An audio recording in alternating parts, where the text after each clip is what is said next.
Hey there, YouTubers. Well, it's about time I did another cooking video. It's been a while. For the last couple of years since I bought my smoker, which is right over there off camera, I've always done ribs on the smoker, but as you know, this year I bought this new Weber kettle grill, and I've decided to try Weber's original classic baby back ribs recipe on the grill.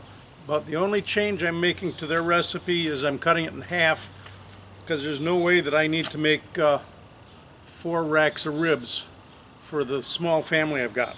So cutting it in half, the first thing that their instructions say to do is to in a small bowl mix the rub ingredients. So the rub ingredients consist of, according to the recipe, 2 tablespoons of kosher salt. So there's 1 tablespoon of kosher salt, 2 tablespoons of paprika,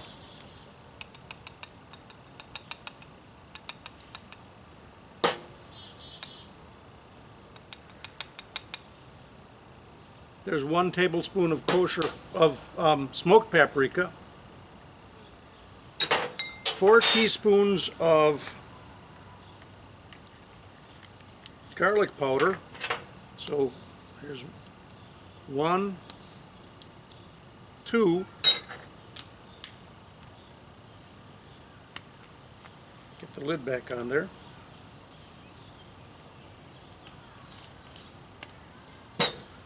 It wants 4 teaspoons of chili powder.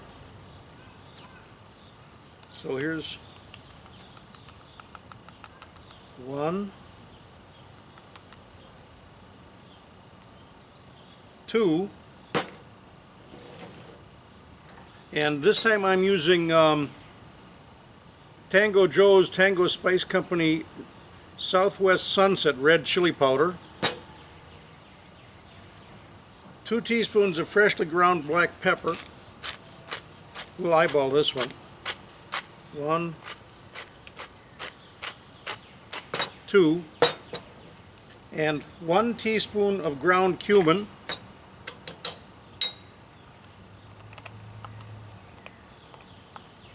There's about half of a teaspoon. So there you go, that's my rub ingredients. I'll stir them up a little bit, and then I'm going to, the next thing is going to be pulling the membrane off the back of the ribs. I'm going to do that inside. There's a million videos on YouTube that have already shown you that, so I'm not going to show that particular step. And then we'll get on with the next thing on the list. Just thought I'd show you what I've got for ribs. Smithfield's baby back ribs, full rack. I bought the 2 smallest full racks they had at the store or at Festival Foods. And this one is 3.6 pounds, and the other one's about the same, about 3.5. So the recipe here calls for 4 2-pound racks, so maybe I should have created a little bit more rub, but I'm going to go with what I've got and kind of hope for it like that and see what happens. I think it'll still taste good. So anyways, I've got one of them, got the membrane pulled off it inside. The other one that I just showed you, I'm going to go inside and do that, and then I'm going to start the fire, because I think that's, yep, next thing on the list is start the fire. So we'll get that going in just a minute. Okay, the racks of ribs have had the membrane pulled, and I cut them in half to make them a more manageable size to deal with. So I've now got 4 half racks. The next set of directions are to season the racks all over, putting more rub on the meaty side than the bone side. Arrange the racks in a rib rack with the racks all facing the same direction, and allow them to stand at room temperature for about 30 minutes or until the surface looks moist before grilling. So, since I'm not sure I have enough of the rub that I just made, I also brought out a jar of my favorite commercial rub, which is McCormick's Grill-Mate Applewood rub. And I'm going to see how far the stuff that I made lasts, and probably do like one of these half racks in the commercial rub. So I'm going to aim the camera down now and we'll start putting the rub on and have at it from there. Okay, so there's my racks of ribs. A little bit of fat on that one, but I think we can survive with that. So we'll go. One of the reasons I decided I'd try this recipe is there's no sugar in the rub. A lot of rubs have got a boatload of sugar in them, and this one didn't. So I thought that'd be a good idea to try.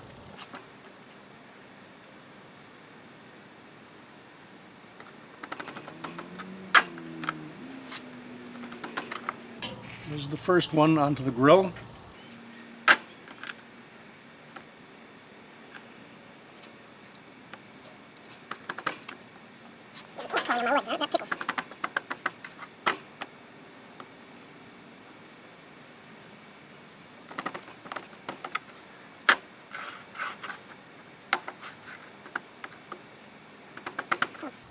Two racks are fully coated with only the rub that I just made. This next one is going to get a mixture, and the last one is going to get all of the McCormick's.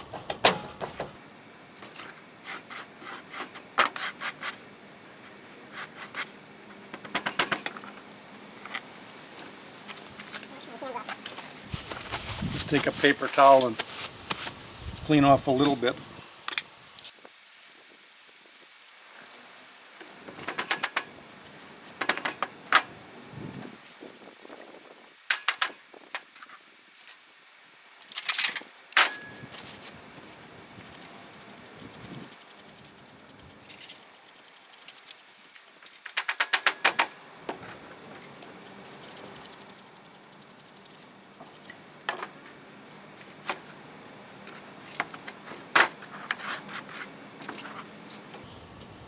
Okay, there's the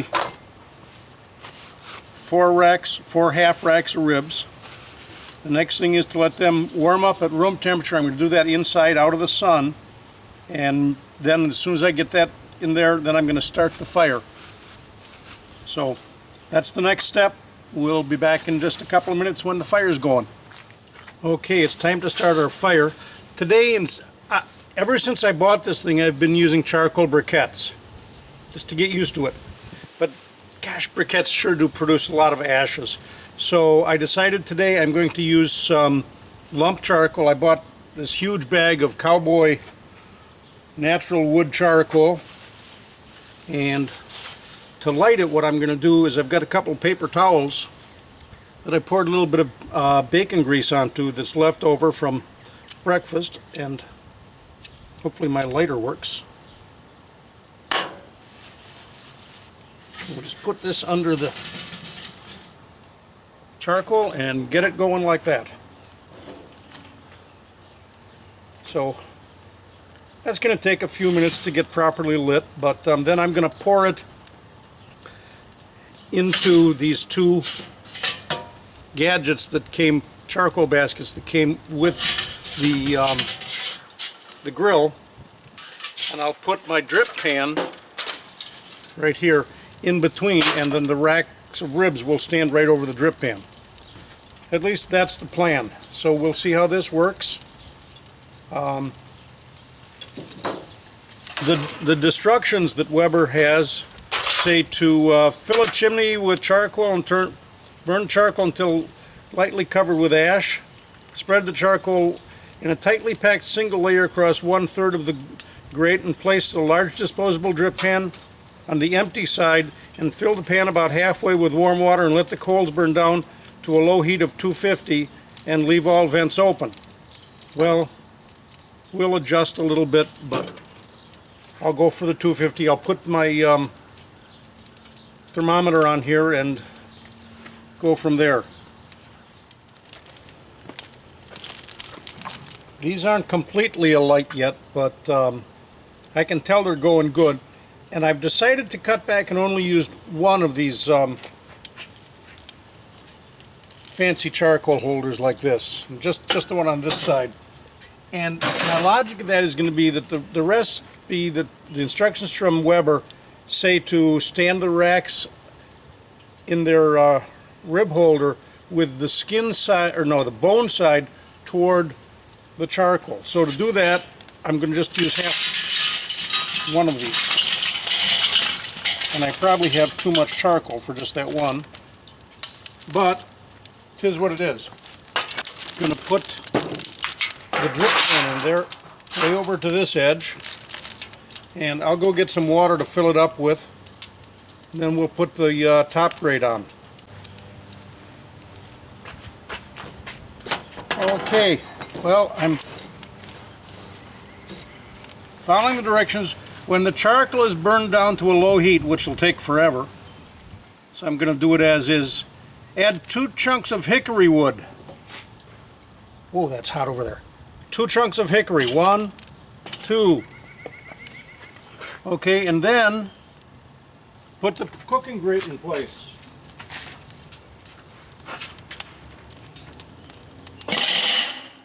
There we go, cooking grate. Place the ribs with the rib side closer to.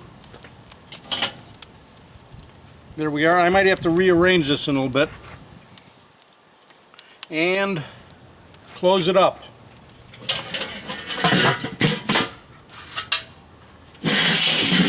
Oh, I forgot to put the thermometer on. I can't close it up yet.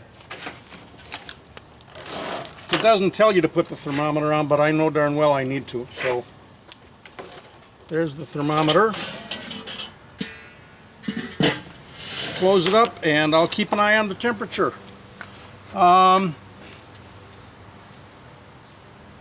Let the racks cook for 1 hour. So that's the next step. I'm letting the racks cook for 1 hour. Okay, the racks of ribs have been on for about 2 minutes. And the next step in the directions is to make sure that the cook is properly hydrated.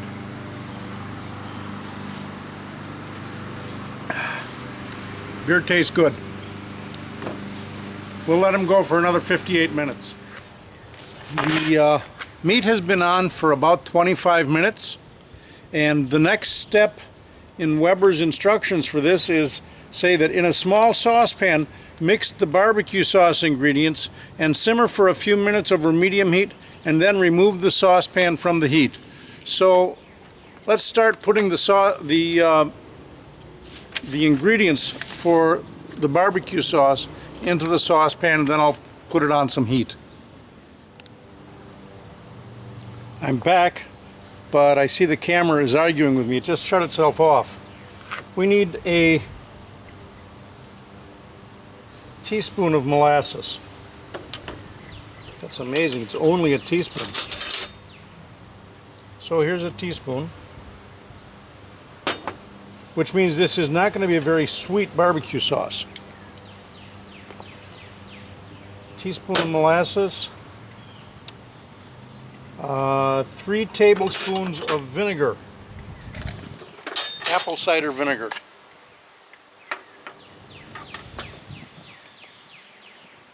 1,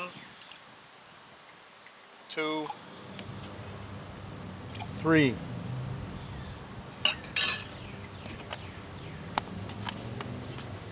Two teaspoons of soy sauce.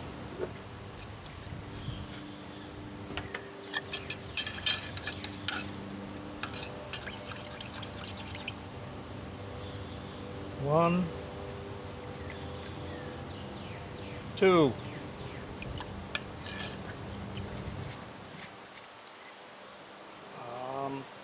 1 teaspoon of, what's this here sauce? Liam Perron.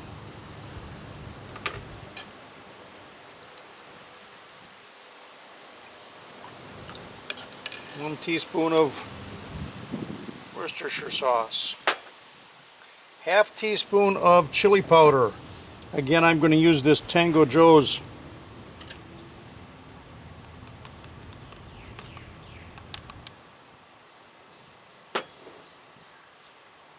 A 1/2 teaspoon of garlic powder. Easier to spoon this one out. And a 1/4 teaspoon of ground black pepper, and again I'm just going to eyeball that one. I will now put this on some heat and simmer for a few minutes.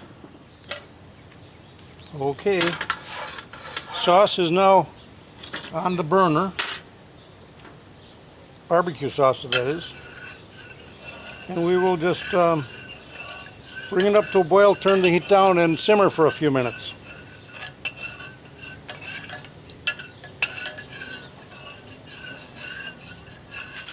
By the way, the meat is at 261. I'm going to open the vent just a teeny fraction.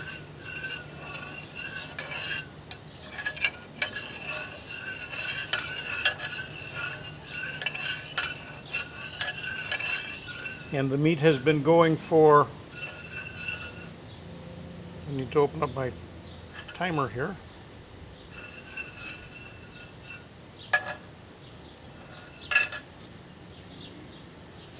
$52 minutes. So pretty soon. I don't know if I'm going to get the barbecue sauce and the mop sauce done quite by 1 hour, but we'll go shortly after that. Okay, the next step is to make the mop sauce. And basically just say put it in another saucepan and start out. So I've already put the 2 tablespoons of butter into my pan, and then I took the stick of butter back inside. Next comes a cup of unsweetened apple juice, 3 tablespoons of apple cider vinegar, which I've already measured out, and then I need 2 tablespoons of the barbecue sauce that we just finished making. So let's go with 1, 2, and because I'm not sure that's a full tablespoon's worth, I'm just going to throw in a teeny bit more. And then we start this cooking. And again, we have to bring it just to a simmer, and to make sure that the that chunk of butter in there has completely melted and gets mixed in. So we'll do this, and then we've got our mop sauce. I will bring you back to look at this as soon as I actually use the mop sauce. 1 hour into the cook, actually about 1 hour and 5 minutes, but that's close enough for government work. There's what the meat looks like.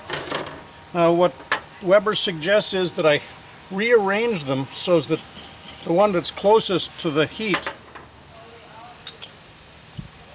moves farther away, but let's see if I can get them out.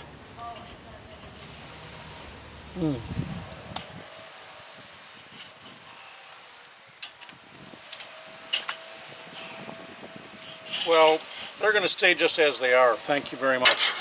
I can't get that guy out of there. So the next thing Weber says is to add a couple more chunks of charcoal. And again, they're talking briquettes, and I'm using lump.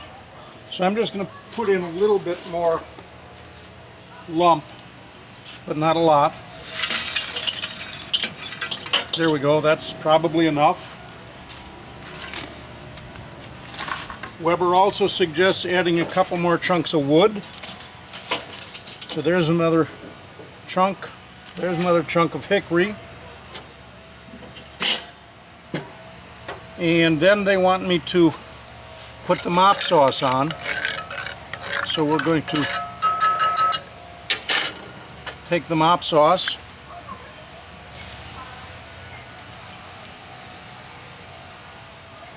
and liberally douse them to the extent that I can.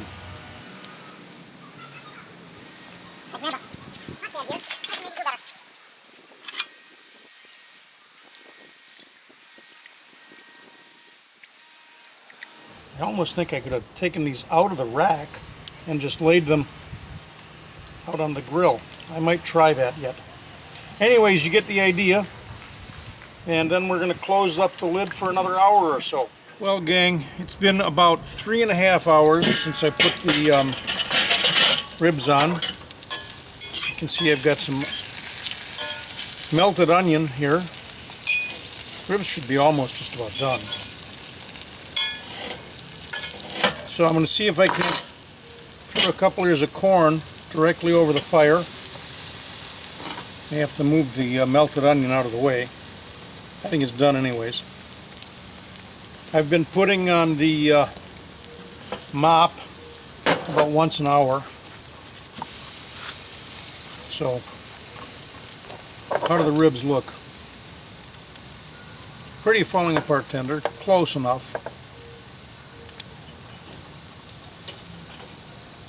I did add some more charcoal recently, so let's let the corn do its thing. Let the ribs continue to just hang out over on the far side there. I'm going to try this little bit of ribs that I pulled off.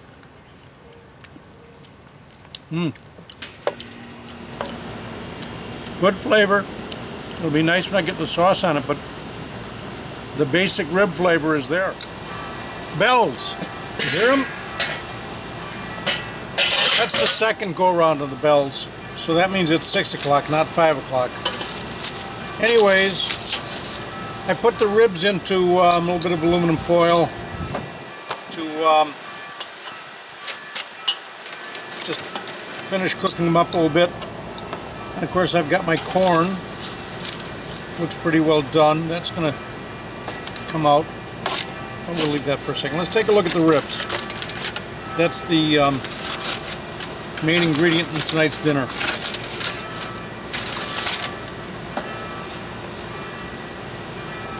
Let's pull one of these out. And back the camera off and take a look at this thing. Have to back the camera up. Now I'll have to yell at you so that you can hear me over that stupid air conditioner. Let's give a try to these ribs.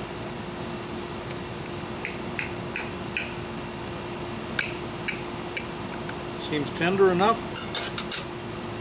Needs just a little bit of barbecue sauce. That's the barbecue sauce I made before. I just put it in a nice container. So let's try this.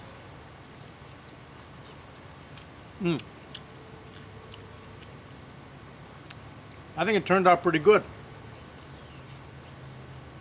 Yeah. That's good stuff. I'm confident the corn will be good. I do it this way all the time. So, hey, thanks for watching the video. I know it's been kind of a long one because I took a lot of little shots at this cooking process, and I know it's been a long time since I did a video. But I appreciate your taking the time to watch. If you liked it, subscribe. If you're already a subscriber, thanks a million. What more can I say? A fantastic ribs on the grill. This is Weber's classic baby back ribs recipe. I'll put a link down below to the original recipe right from Weber.